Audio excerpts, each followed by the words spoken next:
Hi folks, a few weeks ago I did an unboxing video for the set that you see here, and so today we're going to take a more in-depth look at this gorgeous 3-rail O-scale Bush 41 funeral train. It's made by Lionel, and the fun starts right now on Eric's Trains.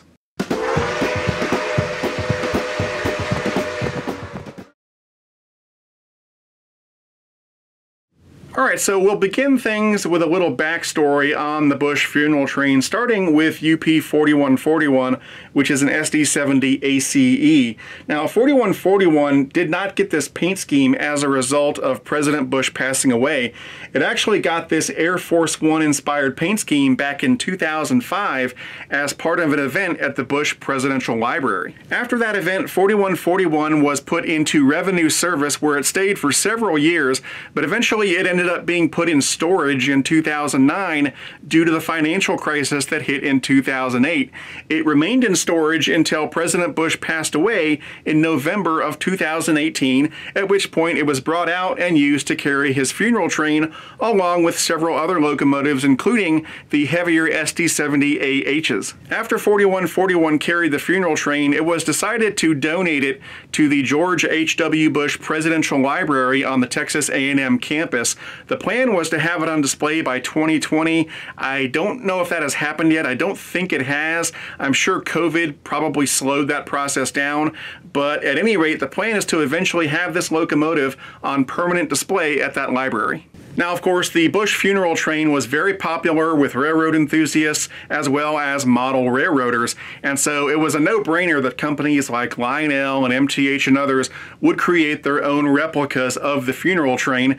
And so Lionel's funeral train set debuted in their 2019 Volume 2 catalog, and it was delivered earlier this year in 2020. So what Lionel has done here is created sort of a scaled-down version of the real funeral train. The real train had multiple locomotives and many passenger cars, and obviously modeling the full set would require very large boxes and be very expensive. And so instead, Lionel has pared it down to the essentials. They've got UP 4141 and then 4 21-inch passenger cars, including a baggage car that has a replica of President Bush's casket in it. Now, of course, if you want to add more cars to the set and more locomotives, you can do that, and Lionel did offer those in the same catalog on the next 2 pages. In fact, they offered many more passenger cars and several more locomotives, including the SD70 AH. So I'm not going to spend too much time talking about the 4141 SD70 ACE because it's basically a standard Lionel Legacy SD70 ACE, Legacy Command, Bluetooth, 2 flywheel motors, a fan-driven smoke unit, all the normal stuff you'd expect in a high-end Lionel Legacy SD70 ACE. And really, the only special thing about this locomotive, other than the beautiful paint scheme, is the fact that it has a special audio feature, and I'll let you hear that once we start this thing up. By far, the real stars of this set are the 4 21-inch passenger cars that are behind the locomotive. 2 of those cars, the baggage car and the StationSound's dining car, have been customized for the funeral train, and then the other 2 cars, the dome car and the business car, represent new tooling. So up first is the baggage car, which of course for the funeral train has been converted to carry President Bush's casket. You can see on the outside they did a fantastic job. They've got this beautiful American flag going across here. There's a presidential seal down here. At each end of the car, they've got a nice diaphragm and an operating door. There's lots of add-on grab irons and ladders all over the place. These cars have die-cast metal sprung trucks and couplers, and they also have constant voltage flicker-free LED lighting. But of course, if you want to disable the lighting, you can do so with a switch on the underside of the car. Now, because this car did carry President Bush's casket, what they did was on the doors that were on either side of the casket, they added glass or plexiglass, and that was done, of course, for security so that people could see the casket but not touch it or mess with it or anything like that.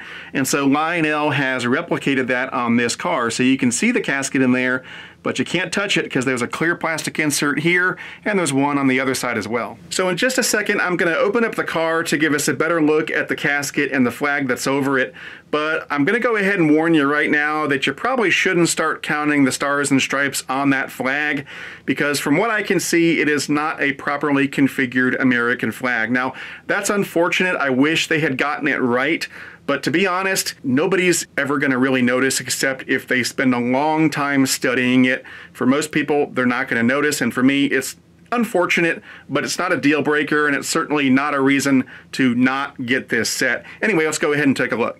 Nice thing about opening up these Lionel 21-inch passenger cars is that there's only 4 screws that need to be removed.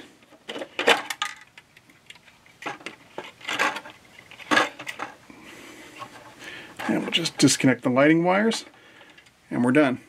So we've got this little platform here, and then the casket on top, and of course it's wrapped in the American flag.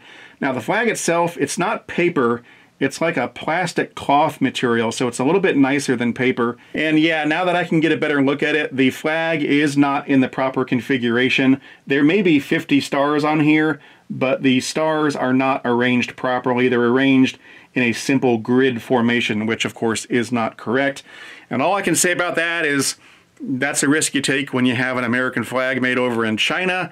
You know, the average person in China probably doesn't know the proper configuration for the American flag, just like the average American probably doesn't know the proper way to make a Chinese flag. So, you know, it is what it is, and like I said, I don't think the average person is going to notice unless they do a very close inspection. But if it does matter to you, I would say there's a silver lining, because the flag itself is not permanently attached to the casket. It's wrapped around and glued in place, and so if you wanted to have a fun weekend project, you could print out your own O-scale flag in the proper configuration, remove this one, and replace it with one that's correct.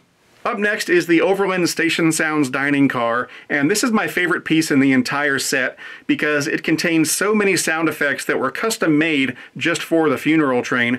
So if we move the car around on its own like this, you'll get some train sounds, you know, squeaks and squeals, pops and bangs and stuff like that.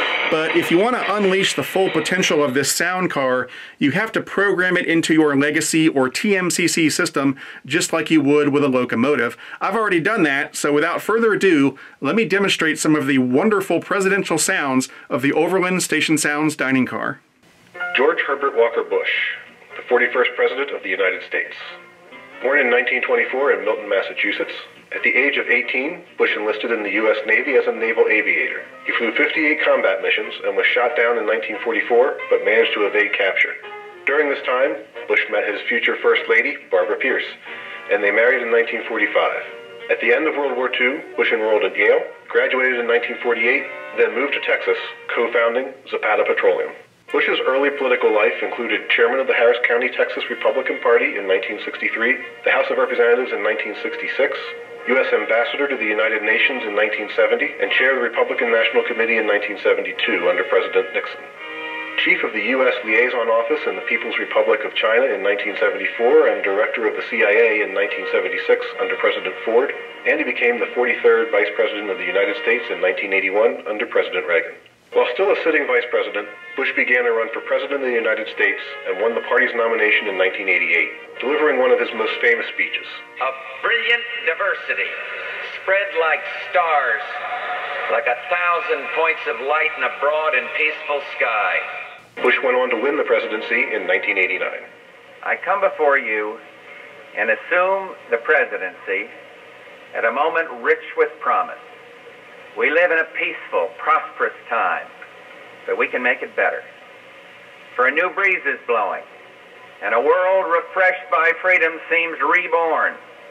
For in man's heart, if not in fact, the day of the dictator is over. As president, Bush worked to bring about the end of the Cold War, believing that Soviet President Mikhail Gorbachev would negotiate in good faith and was the key to ending Soviet domination of Eastern Europe, and that by reunifying Germany, we would have a final symbolic end to World War II.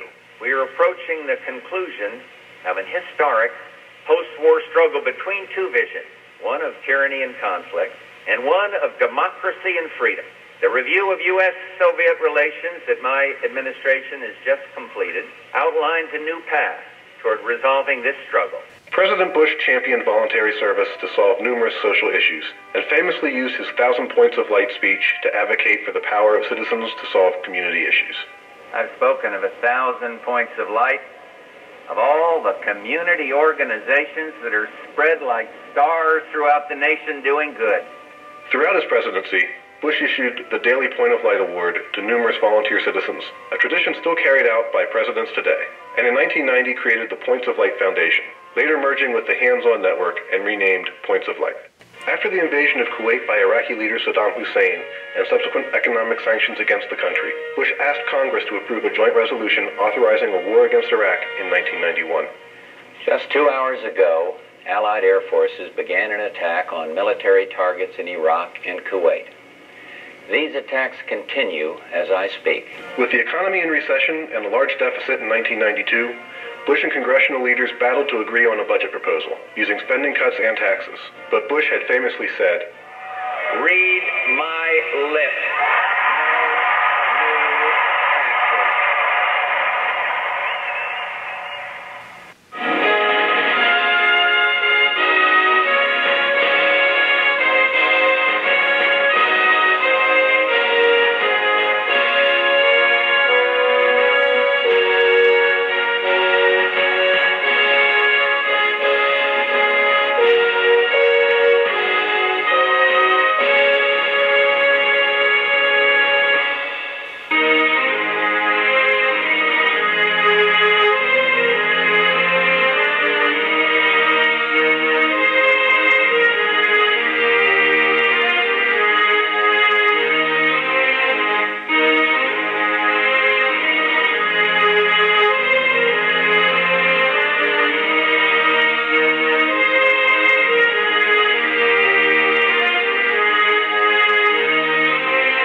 Up next, we've got the City of Portland Dome car, which is not quite as exciting as the StationSound's dining car, but it's a beautiful car in its own right. And Lionel does say that this car represents new tooling, which is always a good thing. And while we're at it, you may notice that there are some figures in this car as well as the other passenger cars, and that is unusual. Typically, Lionel does not put figures in their 21-inch passenger cars, but they made an exception in the case of this set, which is always nice. They put about a dozen figures in each car, which is not a ton, but it's a start. And of course, you could always open up these cars and add more on your own. And then finally, we've got the Kenefic business car, which once again represents new tooling from Lionel. This car looks super sharp. I love it. Lionel did a fantastic job with it. And of course, the best part is the back porch. In fact, this is one of the best back porches on a passenger car I've ever seen in O-scale. They've got a marker light up above, a lighted drum head, a dummy O-scale coupler. The whole thing just looks stellar. All right, the last thing we're going to do before we start this thing up is, of course, BFIMO. Best feature, in my opinion. Well, this time it was a no-brainer. Best feature of this set, in my opinion, is the Overland StationSound's dining car. You know, Lionel really went the extra mile in putting so many cool audio files on this car, and they really deserve a lot of credit for that. It's awesome. All right, now comes the fun part. Let's go ahead and crank up UP 4141. This is the dispatcher. Do you copy?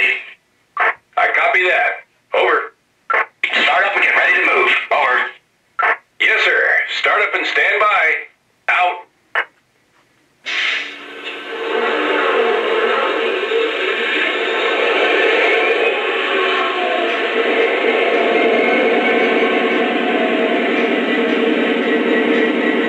So as I said earlier, this locomotive is basically an off-the-shelf Lionel O-scale SD70 ACE, and other than the really cool paint job, there's really not that much else that sets it apart from your run-of-the-mill Lionel SD70 ACE. However, it does have one really cool audio feature that is specific to this locomotive and this set, and that feature is activated by pressing the aux 3 key on the Legacy remote. So let's see what happens.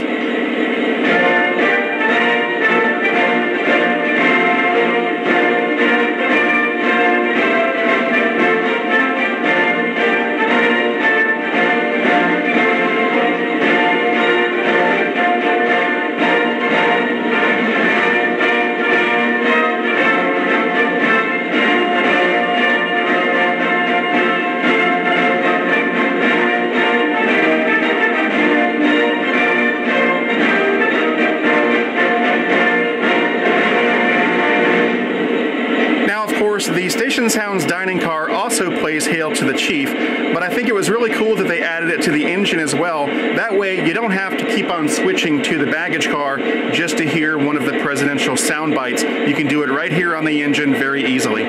Okay, so we're ready to roll it out, but I did want to point out one last thing, and that is that with the 4 passenger cars in this set, I've arranged them behind the locomotive in the order that they should be in, at least according to one video that I watched of the funeral train. I originally thought that the baggage car would ride behind the engine like it normally does, but no, on the funeral train it rode further back, and so that's the way I've got it here. Now, like I said earlier, the actual funeral train had many more cars than this set, but for the cars that I've got in the set, they are in what I think is the correct order. Anyway, let's go ahead and roll it out.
Alright, that about wraps it up for this review. If you're interested in picking up one of these sets for yourself, the retail price is right at $1,200. If you go through a good Lionel dealer, you should be able to get a bit of a discount off that full retail price. And as always, if you're looking for a good Lionel dealer, try my favorite train store, which is Legacy Station. You can find them on the web at www.legacystation.com or give them a call at 770-339-7780. If you'd like to support Eric's Trains, it would be greatly appreciated. That can be done through Patreon at patreon.com/ericstrains. I'd like to put a big thank you out there to all of my current Patreon supporters. Your support means the world not only to me, but to the future of this channel. And lastly, if you'd like to buy an Eric's Trains t-shirt or anything else I might be selling, check out the Eric's Trains online store at ericstrains.com/store. Anyway, that's it for now. I'm Eric Siegel, and I'll see you next time.